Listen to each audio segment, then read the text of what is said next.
MA Gold Medalist. மேலும் fellowship from Makhanlal Chaturvedi national university of journalism and communication Bhopal. பல புத்தகங்களை எழுதியுள்ளார். குறிப்பாக டாக்டர் கேபி ஹெட்கேபார் அவர்களின் வாழ்க்கை சரித்திரம், சமூக மாற்றங்கள் பற்றிய தகவல்கள் போன்றவற்றையும், பயங்கரவாதமும் இந்திய ஊடகமும், ஏமாற்றும் சமத்துவம் என பல புத்தகங்களை எழுதியுள்ளார். இவர் fact 2004 film certification appellate tribunal, SCRB 2015 Science and Engineering Research Board, ICSSR 2017 Indian Council for Social Science Research, CSDC Center for the Developing Society, ICCR Indian Council for Cultural Relation போன்றவற்றின் மெம்பராக இருக்கிறார். டைம்ஸ் ஆஃப் இந்தியா மற்றும் த New Indian express போன்ற பத்திரிகையில் முக்கிய பொறுப்பாளராக எண்ணிலடங்கா தேசிய கருத்துக்களை தெரிவித்துள்ளார். Indian Express, the New Indian Express, Times of India, Navbharat Times போன்ற பல பத்திரிகைகளில் கட்டுரை எழுதியுள்ளார். இவருடைய பேச்சுக்கள் NDTV 24/7, CNN, IBN, ஆஜ்தக், CNBC, IBNC போன்ற பல தொலைக்காட்சிகளில் ஒளிபரப்பாகியுள்ளது. இவர் முக்கிய சொற்பொழிவு ஆற்ற வருமாறு கேட்டுக்கொள்கிறேன். I request Sri Rakesh Sinhaji to give the special address for today's function. Vanakkam. Today's function's Chairman Sampath Kumar ji and distinguished audience. First, I congratulate all the people who have been awarded by Vishwa Samvad Kendra today. Today's function has assumed some special importance. You know, 2 records have been broken today. One is shortest speech by Vasant Perumal ji. I thought shortest speech was Swami Vivekananda ji, but today there is shortest speech. Second record is also broken. That we have impression that there is a relationship between Sas and Bahu. But Aishwarya ji has deconstructed the perpetuating myth and perception about the relationship between daughter-in-law and mother-in-law. So I am congratulating Aishwarya ji for trying to recreate a new image which is the real image, different from the TV serials.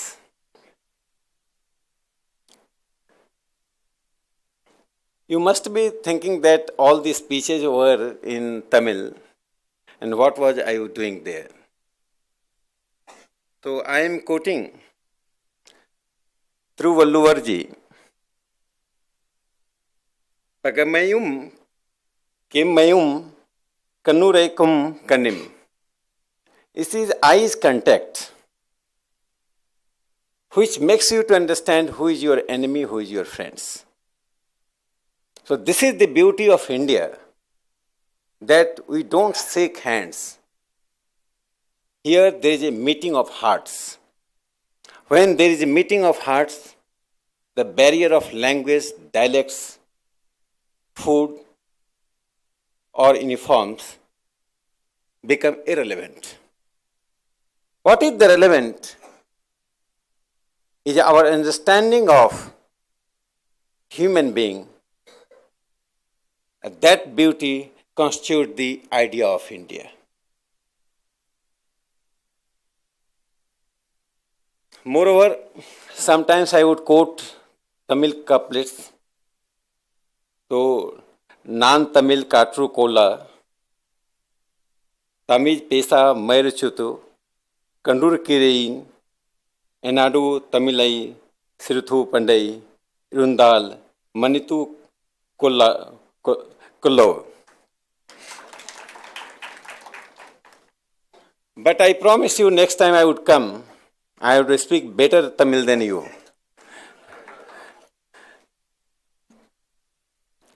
Sir, today is Narada Jayanti.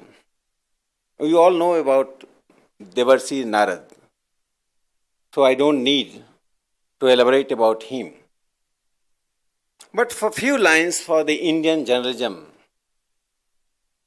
how it is different from journalism of the Western world. Journalism pursued by the Guardian of England, New York Times and Washington Post of United States, Cyprus Mail, and so on. I am giving two examples. During the freedom movement, there was a magazine known as Swaraj. It was published from Allahabad, known as Prayag. There was an advertisement in the newspaper. That advertisement was for the editor. Require an editor for Swaraj magazine. You go for any job, you just see what are the service conditions. The service conditions mentioned in that advertisement is unique and unparalleled in the history of journalism.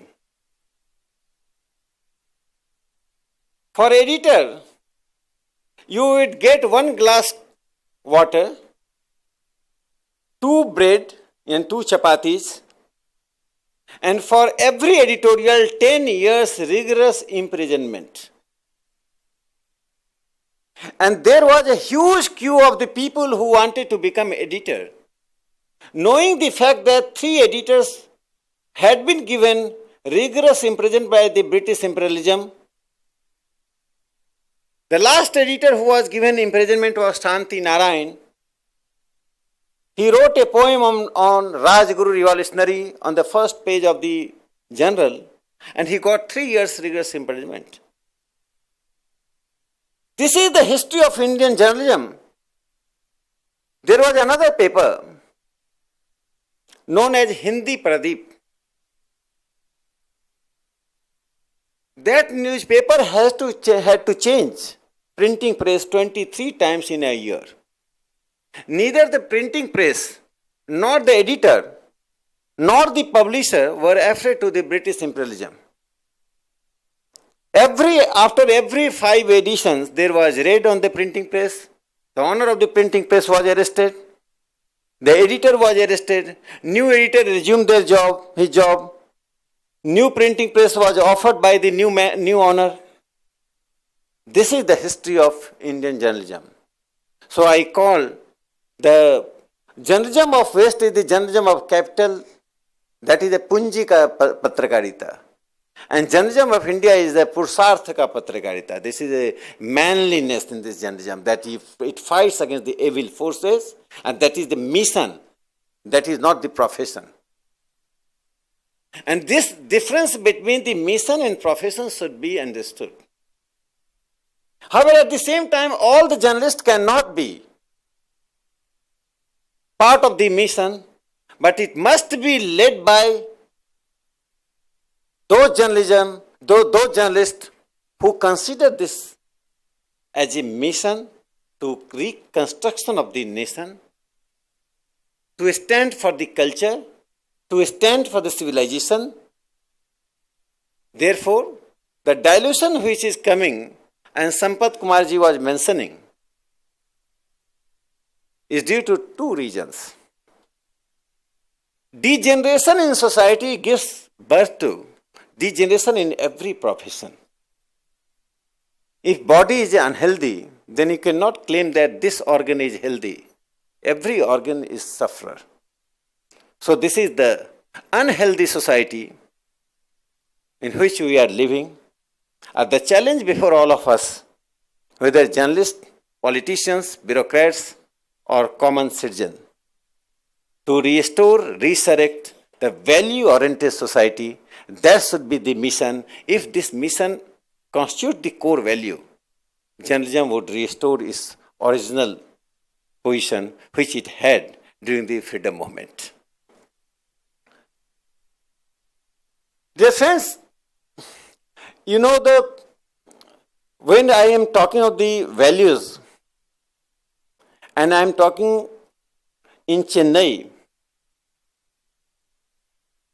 you might not know the importance of Thiruvalluvar.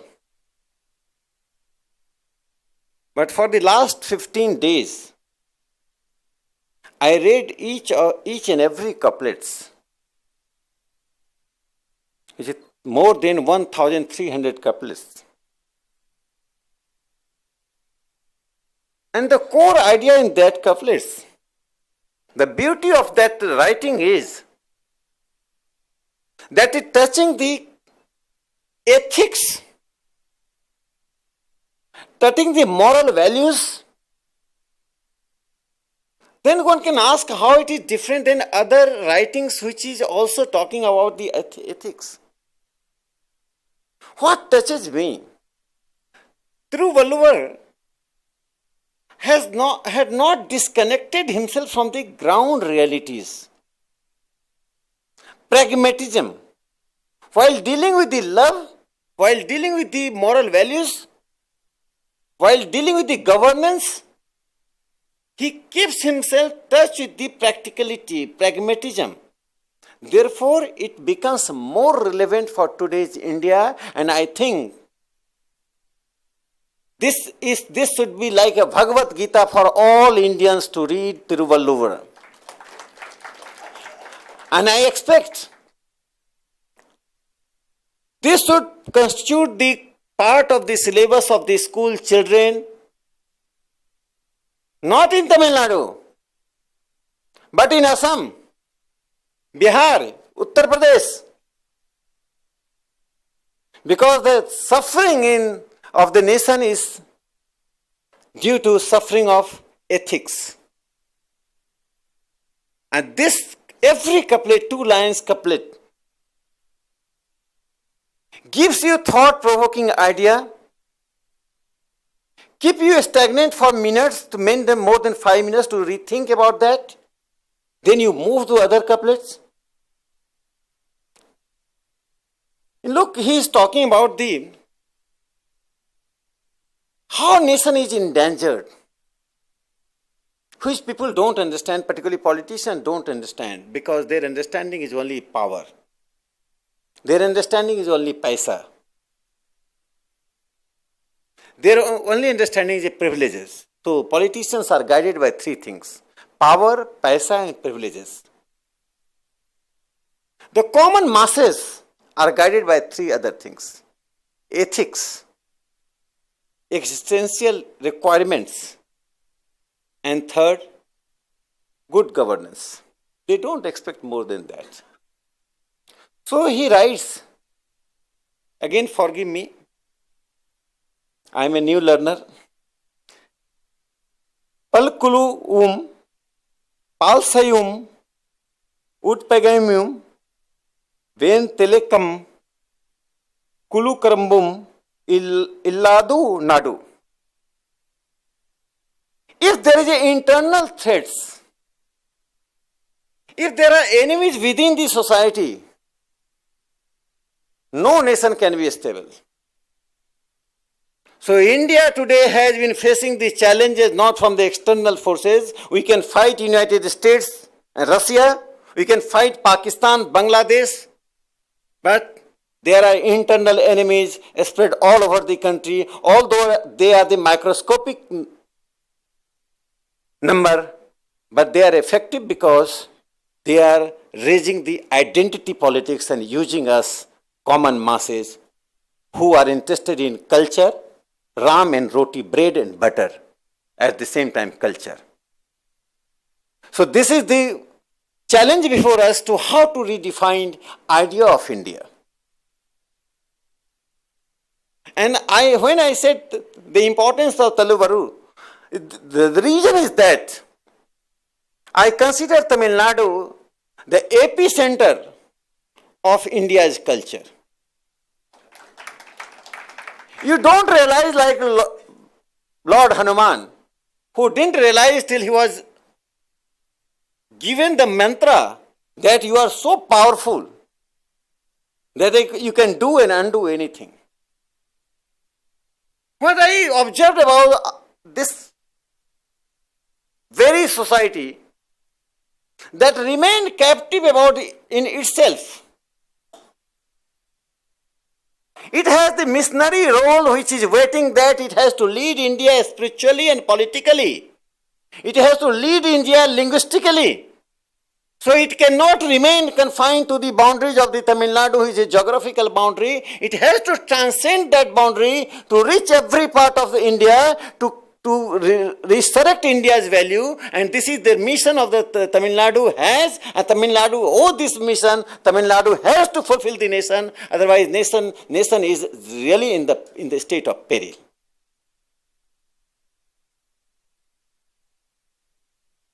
You know, what is the beauty of the country when there is a Commonwealth game? Although I don't use Commonwealth because this is relative, in India Commonwealth means corruption. I don't call anybody G because G means he get insulted, it is 2G, 3G. And Tamil Nadu has also some misfortune that it produced such propagators and perpetuators of Gs. When there is a Kumbh Mela, after every 12 years, there is no advertisements in the newspaper. There is no special facilities to the people.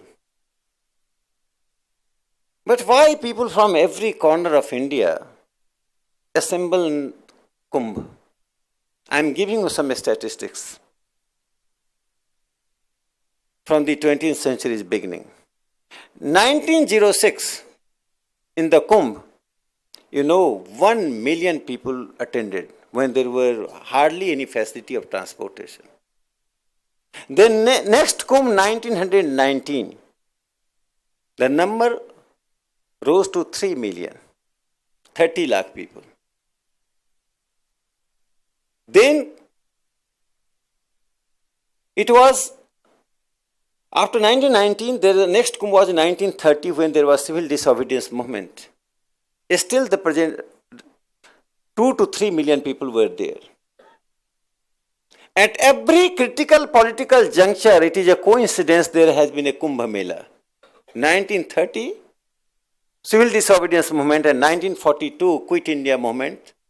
In 1942, despite all disruption movements, and were bound to challenge the British imperialism, still 1 million people, 10 lakh people were in the Kumbh.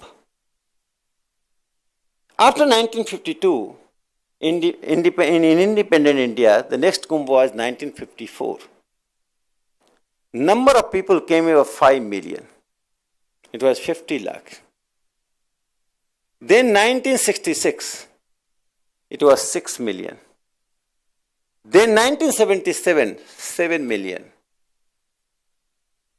But in 1989, it was 10 million. And in 2001, it was 80 million. In 2013, 120 million. This is the spiritual land where people connect themselves with the nature, with the Almighty, irrespective of their socio-economic condition, whether the richest and the poorest people come together, have public baths, have public worship, have public prayer togetherness. There is another research, there is a very interesting about the Kumbh. Because Kumbh has been now accepted as by UNESCO. In 2013, some researchers came to me and I suggested to do a research that how many communication events had taken place in a month.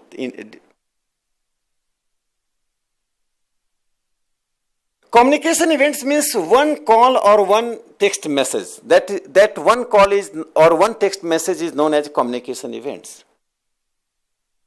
They gathered data from all the mobile companies, authentic data they received, number of calls and number of messages. 39 crore 9 lakhs 88,888 communication events took place. Out of that, 24 crore 52 lakh 52,102 were calls, and 14 crore, more than 14 crore, were the text messages. Then they calculated, if you would pay just 1 second for each communication event, the total time would take to know all the communication events is 12 years. Now, from one kumbh to another kumbh, if a researchers team of sit there and gives 1 second to each communication event, the last communication event he would reach and the kumbh would begin. See the coincidence of this spiritual land. See the importance and magnitude of this spiritual events. They connect people individually. So in India, dharma doesn't give that identity. Dharma gives you identity with the only Almighty, the individual to God.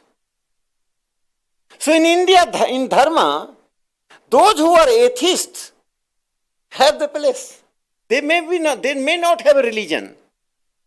They may not have but they must have a philosophy to oppose the Almighty. When you are opposing Almighty, you are questioning the Almighty, then you are acknowledging His existence. Even if you are not acknowledging His existence, you have some kind of philosophy. A man with philosophy is in the orbit of dharma. So in India, there are atheists. In 1931 census, there were 800 people were counted who declared they have no religion. But not a single event took place that anybody had visited to his or her house that you are atheist, so you don't have right to exist. No, this is not the idea of India. In 1931 census, I started studying the census reports since 1872. Unfortunately, India's libraries don't have its own census report of 1872. And if some reports are available in some libraries, they are in the very brittle conditions. I found in 1931 census there is a report that there are 1 lakh Parsis and 21,000 Jews in this country. When Israel was formed, the country extended invitation all the Jews to come back to Israel. 99% refused to go Israel. They considered India is better than their own homeland and motherland. Hindu majority has never forced any Jew or Parsi to get converted. But there is the other side of the coin too. You just study the freedom movement and the delegates in the Congress. When Indian National Congress was formed in 1885, the number of delegates coming from the Parsi community which constitute a microscopic minority is far more than the Muslim community which constitutes the second majority in this country. There is no comparison. No social scientist and no textbook gives this impression that you just see. The number of delegates coming to the Congress, that time for them Congress was RSS. Every time they declare some organization as their target.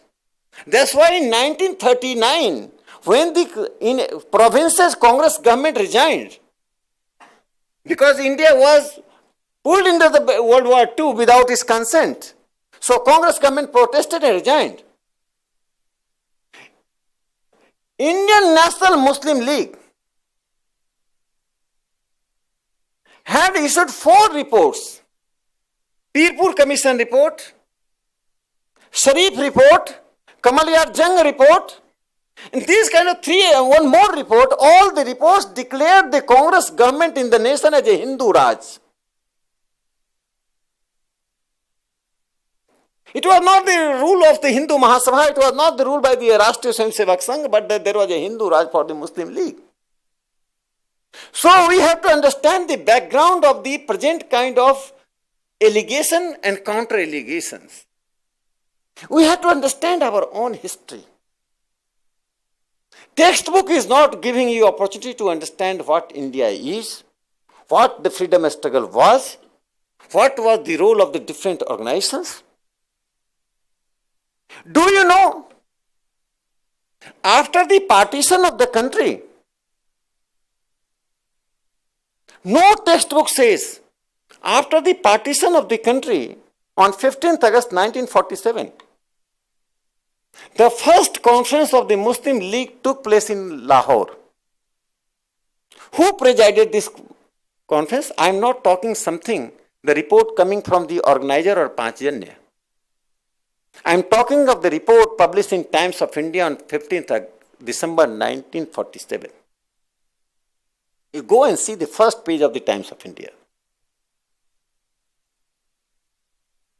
The closed door meeting was attended by, from India, 125 Muslim League delegates. They were Indian citizens. After the partition, they opted India. And the slogan was raised, Qaid-e-Azam Jindabad. Qaid-e-Azam long live. Who was Qaid-e-Azam? Muhammad Ali Jinnah, who was responsible for partition. What did he speak in that conference is very important to know. Particularly for Tamil Nadu, it is important. He said, don't dissolve Muslim League. Because if the Muslim League parliamentary party in Delhi decided to dissolve the Muslim League, majority wanted that there is no role of Muslim League. Maulana Azad appealed to the Muslim League to dissolve.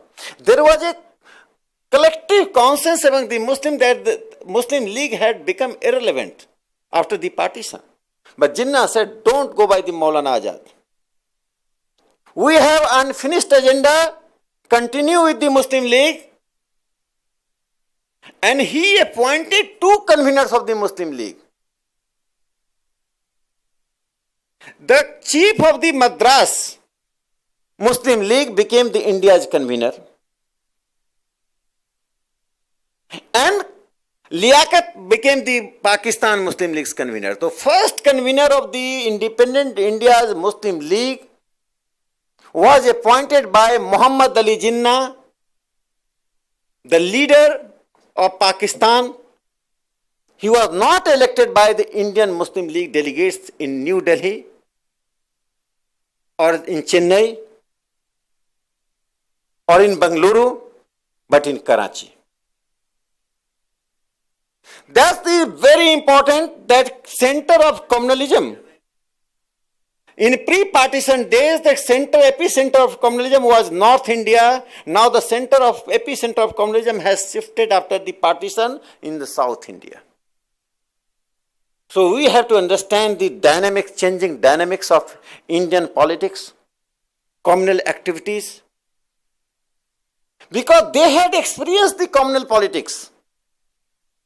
During the partition movement, after the partition, Sardar Patel said in the Constituent Assembly, these are the words of the Sardar Patel. These are every word I am quoting Sardar Patel inverted comma in Constituent Assembly. When Z.H. Lari, a Muslim leader, raised the question of religion-based reservation and said to Sardar Patel, you are elder brother, I am your younger brother. Kindly have affection for me. Sardar Patel said, yes, I know the meaning of affection and I have seen your affection a few days ago before 15th August 1947. For the God's sake, the Almighty has given some wisdom to me also. Further he said, the partition of India led by those who are in India. Those who opposed partition of India are in Pakistan. What else you want? You want that I should divide the divided country again? And with the loud voice he said, sit down. No reservation on the basis of religion. And the Constituent Assembly finally passed. No religion, no reservation on the basis of religion. And Jawaharlal Nehru has to say at that time, this is a turning point in history. Unfortunately, political parties in India are trying to deconstruct very determination of the Constituent Assembly. So we have to rethink, we have to re-examine the political situation in the light of growing identity politics in the pattern of pre-independent India. You know, when we talk of India, we have a lot of philosophical thing to give the world. We have several meetings on climate, several meetings on population, several meetings on saving Earth all over the world now for the last 50 years. Western world are shouting that climate is declining and they are blaming the developing countries. In 1931, Hume wrote a book, 13 Principles of Upanishads. In that book, he quotes few lines from Upanishads. Here, the essence of things is earth. Second line is, the essence of earth is water. Essence of water is plants. Essence of plants is person. Essence of person is speech. Without speech, the person is irrelevant. So in India, in Indian culture, Indian ethos, Indian philosophy, the essence of person is speech. The essence of speech is Riga, that is mantra. The essence of Riga is Udgata, loud voice. And essence of Udgata is Om. So you merge with the ocean, you merge with the universe. And through Valur is talking of universalism. The philosophy I could understand from the spiritual philosophy emerging from this land is talking of universalism. And politicians, some politicians are trying to bring the Tamil Nadu in particularism. So you have to lead the world, you want to lead a small geography. You want to make the entire world your home, and the leadership you want to take, you need to take the leadership. Instead of taking the leaders of that land, you want to make a narrow interpretation of the philosophy. So message of this state has to emerge as a missionary. You know, the Tamil is spoken as an official language of 2 nations. This is the pride of India. So, I'm talking of idea of India. If we redefine our idea of India, that is, there are 3 important elements here. First is that secularism. Western world is teaching us secularism. In Kerala, Malwar, there is a mosque, Cheraman Mosque. In fact, I should have been declared brand ambassador because I was the first to speak on that Cheraman Mosque 10 years ago on television channel. I kept repeating. And ultimately, Prime Minister presented the Cheraman Mosque statue to the Saudi Arabia's king. What is the history of Cheraman Mosque? One day, a Hindu king saw some people praying on road. He asked why they are praying on the road. His minister said, sir, they are Muslims. They are the followers of the Muhammad Prophet. They don't have the place to worship. He said, I don't want to see them praying on road tomorrow morning. There should be a place for worship for them. The minister said, how could it be possible in an overnight? He said, we go and turn a temple in a mosque. In Cheraman, a temple was converted into mosque in overnight. This is the first mosque in the world whose door is in the eastern side. There is a brass पीतल की घंटी, पीतल का दिया. The mosque still has. But your textbook would not mention Cheraman Mosque. Generation to generation completed graduation and post-graduation. But they come to about the Cheraman Mosque on television channel debate. So secularism is our not a principle, not a way of life. It is our life. A Hindu cannot survive without secularism. If you want to kill a Hindu, alienate him secularism, he will die. Because a Hindu bonds with an idea of contestation. We all have experience in our family. We say our children to go temple. Why I should go temple? We give sometime prasad. No, I will not take prasad. We don't beat. We enjoy. Oh, my child protests to go temple. Look. We celebrate it. We introduce some guest. Look, he doesn't go temple. He questions me. He has not read any book on atheism. He is learning ABCD and he is questioning my idea of which I have been practicing for 40 years. So how does this contestation comes? No psychologist has answered because this is the life. Life has no interpretation.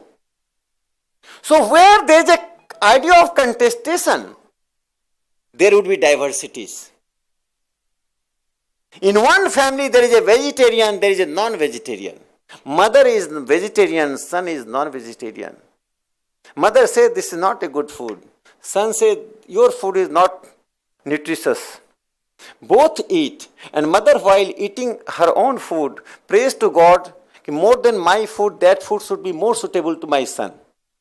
When son takes non-vegetarian food, he prays to God, although my mother is not taking this food, but she should be more healthier than me with this very non-nutritious food according to him.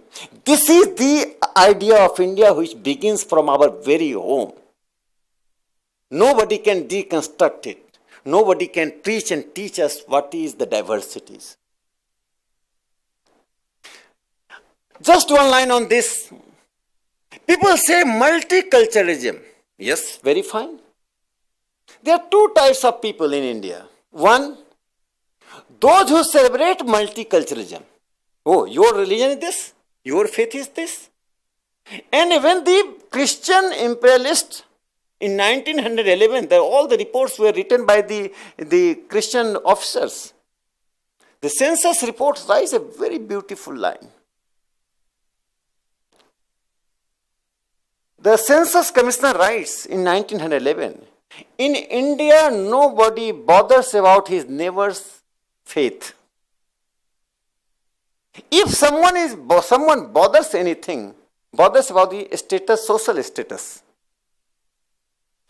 whether he is going temple, going church, going mosque, or he or she is against the God and goddesses, it hardly matters for one. Nobody wants to know even that.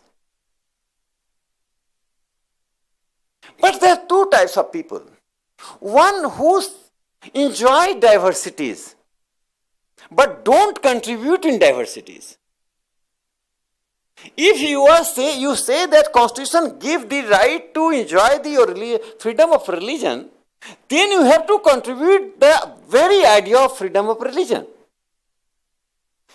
And the very idea of freedom of religion is no religious imperialism. Religious expansionism is very anathema of the democracy, anathema of secularism. A person has right to convert in any religion. That's why we have Buddhism, we have Jainism, we have Sikhism, and we expect more sects in future. But religious expansionism and individual conversion by wisdom are two different things. So those who believe in the conversion, they are destroying the India's constitution, they are destroying the India's civilization, cultural ethos. We cannot tolerate. Just to appease few people, we have to be very straightforward. No conversion on this land. Anyone wants to be converted, he is free, she is free to convert.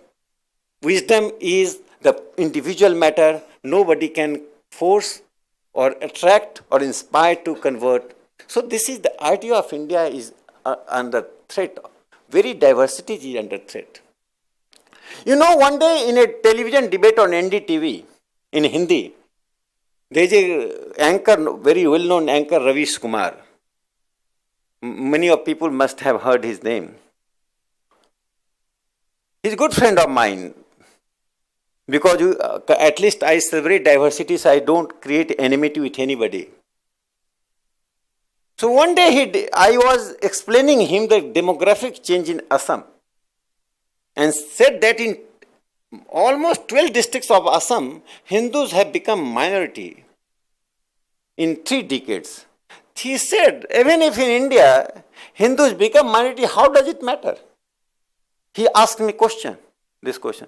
I answered very spontaneously. Then me and you will not debate on television channel. We will lose the right to debate on television channel. That's fine. If you want to lose the right, then you go for that. If you want to have right, then you have to stop this kind of thing. So secularism in India is life breath of the Hindus. Despite the partition, you know, this is a very recorded history. There were 2 demands for the exchange of population. One was by Master Tara Singh of Akali Dal. Other demand was some small group of Hindu Mahasabha. Rashtriya Swayamsevak Sangh rejected the demand of exchange of population, saying that this land belongs to Hindu. Hindu is a civilizational cultural construct. It has nothing to do with the mode of worship. You may call yourself Hindu, you may not call yourself Hindu. That hardly matters. It is a content which matters, it's not the container which matters. Level of container doesn't matter for us, but we consider that, but we don't give misinterpretation. There is, of course, erosion of the meaning of Hindu. And our challenge is to resurrect that erosion. To fulfill again what actually Hindu means. Second idea of India is that very important. Is a kind of democracy we have. You know, the India is a classical home of democracy. You just see even the left parties sometimes their deliberations say कि यह राजा अच्छा नहीं है. Raja, the term Raja, king, and the term monarch are 2 different things. In India, even the kings who ruled the nation, who were not benevolent, who were not pro-people, who could not associate and connect themselves with the common masses, pains and pleasure of the masses, they were rejected. Even they would have ruled 2 decades, 3 decades. Ultimately, they are thrown out. So here, Raja or king is different from the monarch. Monarch means totalitarian. That's why democracy was still there when there was no voting system. The connecting with the people. Therefore, we have to redefine our democratic process where the identity politics is taking center stage. There are 2 reasons for that. Our connectivity with the people have more dependent through the politicians. That should now be changed. spiritual figures, social figures should take more actions. We lack people like Vinoba Bhave. We lack people like Jayaprakash Narayan who left home and earth, left all the positions. I am giving a very interesting instance of the Indian post-independent India. That is very interesting. I afraid that would be misreported here also. Because in Nagpur I spoke, that was misreported by the Hitwad reporter. Despite cautioning him that kindly don't misreport it. First Prime Minister of India, Jawaharlal Nehru, invited Jayaprakash Narayan. Jayaprakash Narayan had very good relationship with people of Tamil Nadu. He was very fond of Tamil Nadu. He was very fond of Kerala and Andhra Pradesh. He was born in Bihar, but he had spent larger part of his life in Andhra, Tamil Nadu, Kerala, visiting these places. He invited Jayaprakash Narayan to meet. That time there was no mobile. Jayaprakash Narayan sent the photocopy of his diary, where he and one line, my schedule for the next 8 months. So there is not a single minute for you in 8 months. I can meet you after 8 months. Jayaprakash Narayan was neither a member of parliament, nor a member of legislative assembly, nor a member even of a panchayat. He was not a jamindar, not an industrialist. He hadn't any family. He had his wife, Prahavati Devi. Both have taken the vow of celebration. You know, then Jayaprakash Narayan met after 8 months. When JP met after 8 months, this was the headline in the newspaper. This was headline in the newspaper. And the kind of control, because that was a dialogue between the two people. So essence of democracy is a dialogue.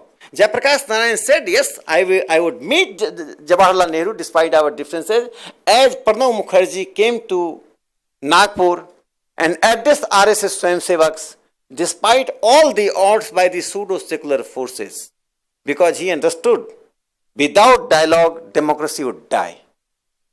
And this historic event has saved democracy from dying and started a new process. At least the common masses are happy that political adversaries are not enemies. That has been established, and credit goes to Mohan Rao Bhagwat and Pranab Mukherjee. Both together recreated a situation where dialogue can take place between the two people despite their differences in ideology, politics, social philosophy. That dialogue is missing from Tamil Nadu among at least political parties and politicians. So the responsibility on the people who are in social action to reconstruct dialogue. Third last element of idea of India is that we don't consider the geography as a Bharat. Bharat, yes, of course we have a geography. The culture and civilization we inherited. I'm giving one example and I'm ending my speech. You know, the Panini was born in Pakistan. Now presently in Pakistan, who is birthplace in Pakistan. But for us, he is as important as Abhinav Gupta, who was born 1000 years ago in Kashmir Valley, and Panini in Pakistan. So in idea of India is a cultural civilizational idea. So we never had this kind of concept of nationalism which Western power had given to the world after the World War I. Our idea were civilizational dialogue. So our counters were civilizational. So go to the people of common people in the villages, ask about the Sri Lanka. They will say, oh, Ma Sita was there. Go to the people of Myanmar, Burma. People will give you another history. Go talk people about the Kandahar. They will give you your own history. That doesn't mean that India wants to usurp this land. So our cultural civilizational expansion through the idea. We don't believe in hegemony. We believe in dialogue and give and take relationship. That is the beauty of idea of India. That we have to reconstruct. And at the occasion of Narad Jayanti, this very beautiful thing is that Vishwa Sambad Kendra awards the people who are from different newspapers, different organizations, have a career in which they have a spotless career and they are awarded, they are honored, and people are accepting this honor. That is a great thing that we have initiated a new thing. I think that these kind of initiative can change the entire narrative, and in future, with again reiterating my hope that Tamil Nadu will come out from this cell of geographical cell. It has to play the role, vital role, to resurrect the idea of India all over the country and outside the country. Thank you.